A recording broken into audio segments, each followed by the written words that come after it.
नमस्कार दोस्तों, इस वीडियो में आपका हार्दिक स्वागत है। दोस्तों, आपको याद होगा कि कुछ महीने पहले जब लोकसभा के चुनाव हुए थे और उससे पहले विधानसभा के जब चुनाव हुए तो भारतीय जनता पार्टी के जितने भी वरिष्ठ नेता हैं, प्रधानमंत्री मोदी सहित सबने विपक्षी पार्टियों पर भ्रष्टाचार का बहुत जबरदस्त मामला उठाया और ये कहा कि ये जितने भी जो विपक्ष का जो गठबंधन है, इंडिया गठबंधन, ये भ्रष्टाचार का पर्यायवाची बन चुका है, ये भ्रष्टाचार का गठजोड़ है। लेकिन आश्चर्य की बात यह है कि दिया तले अंधेरे वाली बात है कि ऐसे लोगों को महत्वपूर्ण पदों पर भारतीय जनता पार्टी की सरकार ले आए, मान लो, जहां पर मतलब भ्रष्टाचार की आप ये क्या कहें कि गंगा बहती हो, ऐसी गंगा बहती हो, ऐसी अंधेरगर्दी यदि आपको कहीं देखनी हो तो दोस्तों आप राजस्थान मेडिकल काउंसिल में आप देख सकते हैं। राजस्थान मेडिकल काउंसिल में ऐसा खुलासा हुआ है जो देश में ना तो इतिहास में कभी पहले हुआ, ना आज है और ना शायद कभी वर्तमान में भविष्य में कभी होगा। राजस्थान मेडिकल काउंसिल में करीब 90 लोगों को फर्जी रजिस्ट्रेशन, यानी कि जिन्होंने डॉक्टर का राजस्थान में प्रैक्टिस करने के लिए रजिस्ट्रेशन कराया है वो 10वीं या 12वीं पास या फेल है और वो दूसरे राज्यों, बंगाल के, बिहार के, तमिलनाडु के, कर्नाटक के, इन इलाकों के लोग हैं। इसका बहुत जबरदस्त खुलासा हुआ है और ये लिस्ट सैकड़ों में हो सकती है। ये तो महज एक वानगी है कि किस तरह से भ्रष्टाचार आरएमसी में, राजस्थान मेडिकल काउंसिल में नीचे से लेके ऊपर तक व्याप्त है। और राजस्थान मेडिकल काउंसिल के जो रजिस्ट्रार हैं राजेश शर्मा ने एक स्पष्ट स्वीकारोक्ति की है कि वो इस मामले में उन्होंने खूब लेन देन किया है और वो इसमें ही नहीं कर रहे। उन्होंने साफ कहा है कि ये जो फर्जी सर्टिफिकेट दिए हैं जो रजिस्ट्रेशन के, उन्होंने ये स्वीकार किया कि केवल वो उन्होंने इसी में नहीं किया बल्कि जो लीगल काम है, जिनके जायज रजिस्ट्रेशन करवाने हैं, उनके काम में भी वो वहां पर पैसे वसूल करते हैं। और उन्होंने कहा कि ये मुझसे पहले भी चलता आ रहा है और ये कोई नई बात नहीं है। आप ये देखिए दोस्तों कि ये हालत है।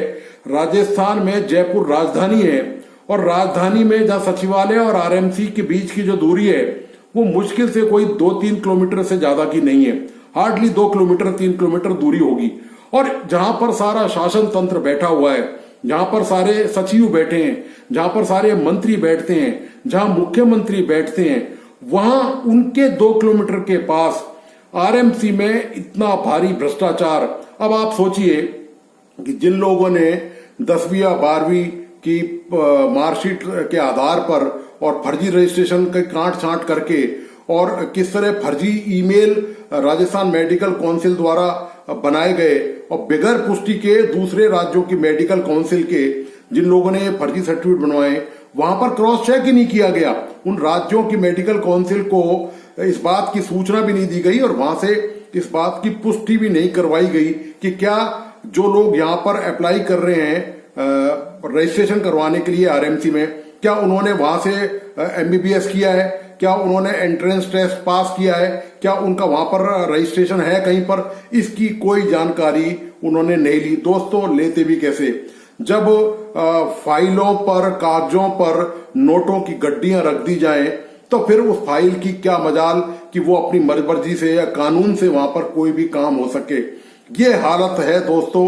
आप देखिए कि भ्रष्टाचार, सरेआम भ्रष्टाचार। मतलब आप ये देखिए कि जो एफएमजी स्टूडेंट्स हैं या जो मेडिकल के स्टूडेंट हैं, उनके भविष्य के साथ तो खिलवाड़ किया ही जा रहा था, पहले से ही किया जा रहा था। वो मैं आपको उसकी जानकारी भी रेफरेंस के तौर पर अभी दूंगा कि किस तरह आरएमसी ने कितना हरेश किया एफएमजी के स्टूडेंट्स को कि उनको सड़कों पे उतरना पड़ा, उनको हड़ताल करनी पड़ी। पिछले साल की बात है, 2 साल पहले की बात है, किस तरह से एफएमजी के स्टूडेंट को मई जून के महीने में सड़कों पे उतरना पड़ा, धरना करना पड़ा, प्रदर्शन करना पड़ा, दिल्ली तक धरना प्रदर्शन करना पड़ा। लेकिन दोस्तों, ये मगरमच्छ की खाल है। ये शासन तंत्र इतना मगरमच्छ की खाल ओढ़े हुए कि इनको उनकी आवाज नहीं सुनाई दी, उनका दुख दर्द, उनकी तकलीफ, उनकी जायज मांगे, वो कोई नाजायज मांग नहीं कर रहे थे। क्यों सुनाई देती दोस्तों? जब तक नोटों की गड्डियां नहीं पहुंच जाएं तब तक कोई भी जायज काम हो नहीं सकता। इलीगल काम के भी पैसे और लीगल काम के भी पैसे, यानी कि पैसे ही पैसे।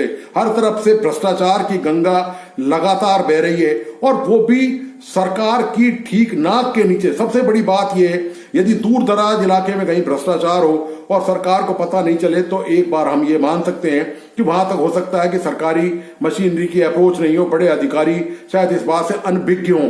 लेकिन यहां पर बिल्कुल ठीक उनकी नाक के नीचे। और ये राजेश शर्मा जो रजिस्ट्रार हैं दोस्तों, ये पॉलिटिकल पोस्टिंग होती है, ये राजनीतिक नियुक्ति है।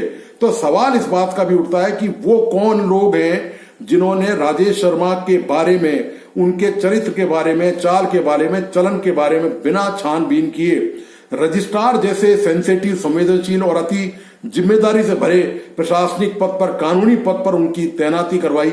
असली जिम्मेदार दोस्तों वो भी हैं इस पूरे घपले घोटाले में। और आप देखिए दुर्भाग्य क्या है। दुर्भाग्य दोस्तों सबसे बड़ा ये है कि जो लोग पास, जिन लोगों ने फर्जी रजिस्ट्रेशन यहां से प्राप्त किया है, जो 10वीं 12वीं पास लोग हैं, दूसरे राज्यों के लोग हैं या जहां के भी हैं, हो सकता है उनमें कुछ जांच में राजस्थान भी आए, सामने आए, क्योंकि इनका काम सिर्फ पैसे से रजिस्ट्रेशन करना है। उनको कोई मतलब नहीं है कि किस राज्य का है, कितना पढ़ा लिखा है, MBBS की डिग्री है कि नहीं है उसके पास, और उनको उन्होंने रजिस्ट्रेशन दे दिया।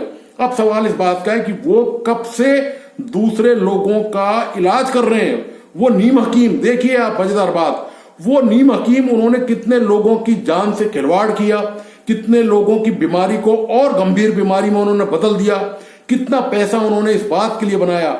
ऐसा खुला नंगा नाच दोस्तों आपने शायद ही कहीं देखा होगा कि जीवन से खिलवाड़ करने वाले ऐसे कारनामे आपको शायद ही कहीं किसी राज्य में देखने को मिले। जो यहां पर राजस्थान मेडिकल काउंसिल ने जो कारनामा किया है दोस्तों, हद है। और सरकार को दोस्तों इस मामले में गंभीर ही नहीं, इस मामले की जांच, दरअसल दोस्तों चूंकि हो सकता है ये पॉलिटिकल मामला है और चूंकि राजेश शर्मा की नियुक्ति पॉलिटिकल तरीके से हुई है, तो ये यहां पर पूरी तरह से न्याय मिलने की उम्मीद तो नहीं की जा सकती और निष्पक्ष जांच की भी नहीं की जा सकती। इस मामले को यदि राज्य सरकार चाहती है कि दूध का दूध और पानी का पानी हो, तो इस मामले की जांच जो है केंद्रीय जांच ब्यूरो से करवाई जानी चाहिए, ताकि एक भी बंदा जिसने ये करप्शन फैलाया है, जिसने लोगों की जान से खिलवाड़ किया है, वो दोस्तों बच के नहीं जा पाए किसी भी हालत में। और इन लोगों को जबरदस्त सजा मिलनी चाहिए। जब तक इन लोगों को कठोर सजा नहीं मिलेगी, वो दूसरे ऐसे भ्रष्ट लोगों के लिए, जो दूसरे डिपार्टमेंट में ऐसे लोग हैं जो लोगों के जीवन से खिलवाड़ कर रहे हैं, उनकी जो जरूरत के जो काम है, उनके जो जायज काम है, उनके जो कानून संगत, तर्क संगत जो काम है, उन पर वो कुंडली मार के बैठे हैं और उनको रोक रहे हैं केवल रिश्वत के लिए। तो उनको भी ऐसा तगड़ा सबक मिले कि कोई भी ऐसा दुस्साहस नहीं कर सके। और दोस्तों चिकित्सा जैसे पवित्र पेशे में इस तरह की हरकत तो आप बताइए बर्दाश्त नाकाबिल है। किसी भी सूरत में ऐसी चीजों से यदि कंप्रोमाइज किया गया तो आप समझ सकते हैं कि आम लोगों के स्वास्थ्य का क्या होगा, उनके जीवन का क्या होगा। क्योंकि भगवान, डॉक्टर को भगवान के तौर पर ही माना जाता है। ईश्वर ने मनुष्य को जन्म दिया है, हमारी माइथोलॉजी ये कहती है। और उसके बाद जब भी कोई ऐसी शारीरिक और मानसिक कोई विपत्ति आती है तो उसमें जो सबसे बड़ा सहायक होता है वो चिकित्सक होता है।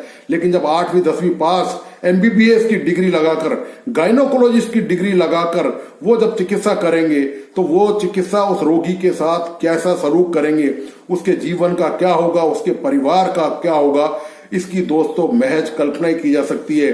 इतना भारी भ्रष्टाचार। आपको याद होगा दोस्तों कि जब FMG स्टूडेंट ने अपनी जायज मांगों को लेकर RMC में जब धरना प्रदर्शन RMC के खिलाफ किया, उसके बावजूद भी इनके कानों पर जूं नहीं रहेंगी।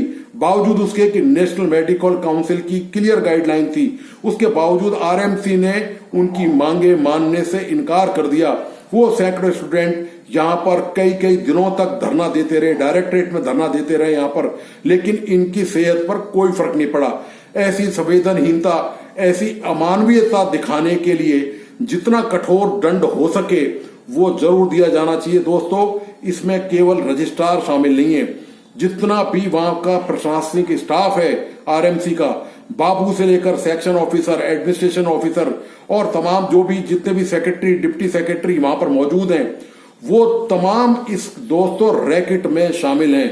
एक भी आदमी दोस्तों यदि न्याय का तकाजा यही है, लोगों के साथ अब जो हो चुका हो तो हो चुका, लेकिन न्याय का तकाजा ये कहता है कि इनमें से एक भी शख्स बचना चाहिए, बचना नहीं चाहिए, सबको जेल की सलाखों के पीछे होना चाहिए। अब देखना दोस्तों ये है कि सरकार इस मामले की जानकारी राज्य के जो चिकित्सा मंत्री हैं गजेंद्र खीवसर, उनको मिल चुकी है और उन्होंने ये एश्योरेंस दिया है, अभी तक तो केवल वो एश्योरेंस ही है कि आरएमसी के दफ्तर को सील किया जाएगा और इस मामले की एसीबी से, एंटी करप्शन ब्यूरो से जांच कराई जाएगी। तो खीवसर की बात में कितना दम है या एंटी करप्शन इस मामले में बगैर प्रभावित हुए। सबसे बड़ी बात यह है कि एंटी करप्शन के जितने भी पुलिस अधिकारी हैं वो राजस्थान पुलिस से ही एंटी करप्शन में डेपुटेशन पे जाते हैं, तो वो बगैर किसी दबाव के, बगैर किसी प्रभाव के इस मामले में ईमानदारी से कितनी जांच कर पाते हैं, यह तो अब दोस्तों भविष्य बताएगा। लेकिन सरकार को यह चाहिए कि जिन लोगों का इलाज इन लोगों ने किया है, उन नीम हकीमों में, कम से कम राजस्थान में, उनको सरकार मुआवजा जरूर दे, उनकी भी छानबीन करे, उनकी पूरी तहकीकात करे और उन लोगों की धरपकड़ जबरदस्त तरीके से होनी चाहिए। जो 90 लोग जो अभी सामने आए, जांच के दौरान ये सैकड़ों की संख्या हो सकती है, वो एक भी फर्जी डॉक्टर जिसने ये फर्जी रजिस्ट्रेशन करवाया है और जिसने कलंक लगाया है चिकित्सा जैसे पवित्र पेशे पर, वो दोस्तों बचना नहीं चाहिए। ये सरकार के लिए सबसे बड़ी चुनौती है। तो दोस्तों आपको आज का ये वीडियो कैसा लगा, प्लीज अपने लाइक्स और कमेंट्स के साथ मुझे जरूर बताइए। और जिन दोस्तों ने इस यूट्यूब चैनल को सब्सक्राइब नहीं किया, प्लीज मेरी रिक्वेस्ट उनसे है कि वे सब्सक्राइब करें और बेल आइकॉन का बटन जरूर दबाइए ताकि आपको कोई भी ऐसा नया वीडियो, कोई भी नई जानकारी हो तो वो तत्काल प्रभाव से मिल सके। धन्यवाद, नमस्कार।